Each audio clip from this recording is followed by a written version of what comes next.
Butterfly,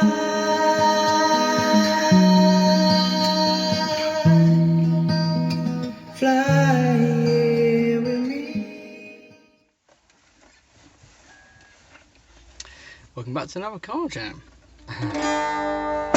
This song is a little song I heard when I was a child, and it always stuck with me. And it is a Christian song, and it's called "I Delight Greatly in the Lord." And when I had my baptism, when I was 16, as a Christian, this is one I really wanted to be played at my baptism, because it's being thankful for God for giving us all the things we need. And sometimes what you need to wear in life, yes, we can have hard times, we can have good times, but if you're wearing kindness and love, I think that's a good thing.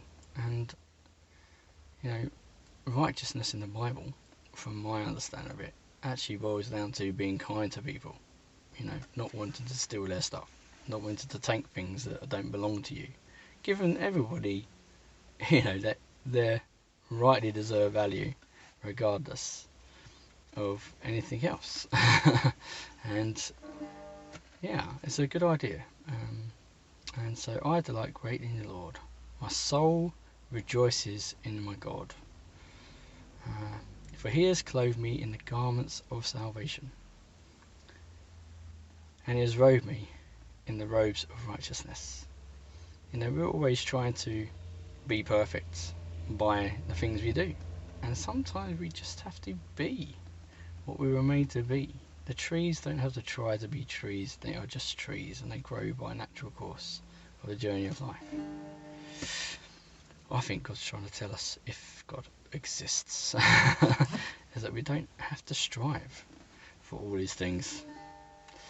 We can just enjoy all the things we have and just be creative and just be fun and be kind and caring.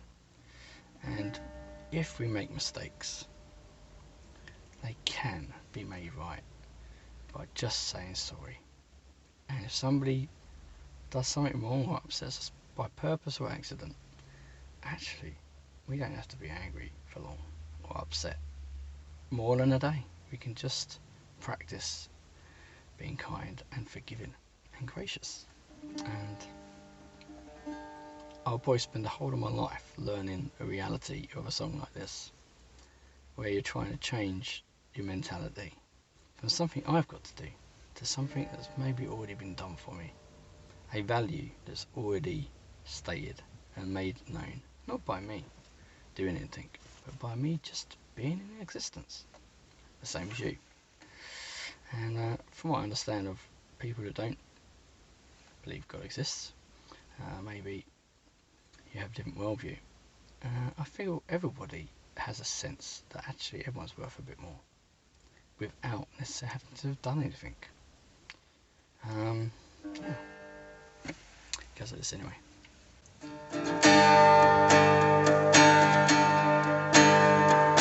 I delight greatly in the Lord, my soul rejoices in my God. I delight greatly in the Lord, my soul rejoices in my God. I delight greatly in the Lord, my soul rejoices in my God. I delight greatly in the Lord, my soul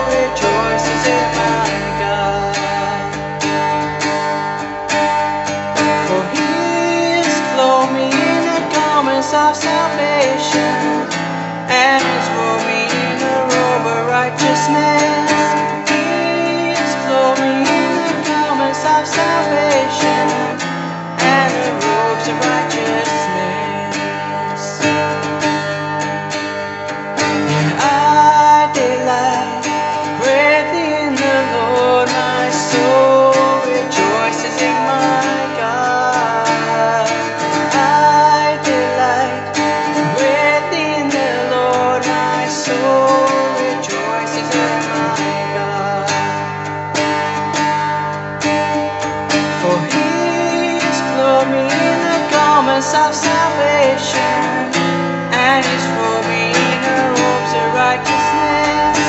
He has clothed me in the garments of salvation, and a robe of righteousness.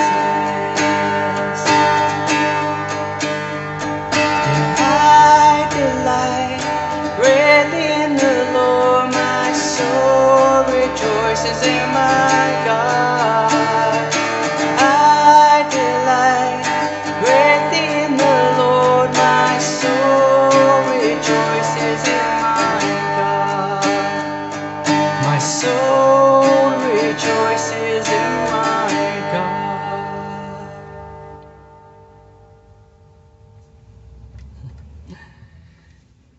We don't have to agree that God exists, but I think the idea of a God that has covered all bases, made everything valuable, make everything have meaning, and make a way for everything to be made right, and promise to make things right. That is a wonderful dream and a wonderful idea. And I don't think it's just inspired me as a Christian. I think it's inspired a lot of people from many different faith walks. Ideas like this are powerful. Yeah, that's just my experience. Yours could be completely different, and that's totally okay. This is me being me, and you need to be you. My heart journey is different to yours. My life story is different to yours. Maybe one day, if all of our stories are known, maybe we'll get a very clear picture of the whole world that we live in, and the whole of the reality that could look a lot different to different people. See you later. You were always meant to be free.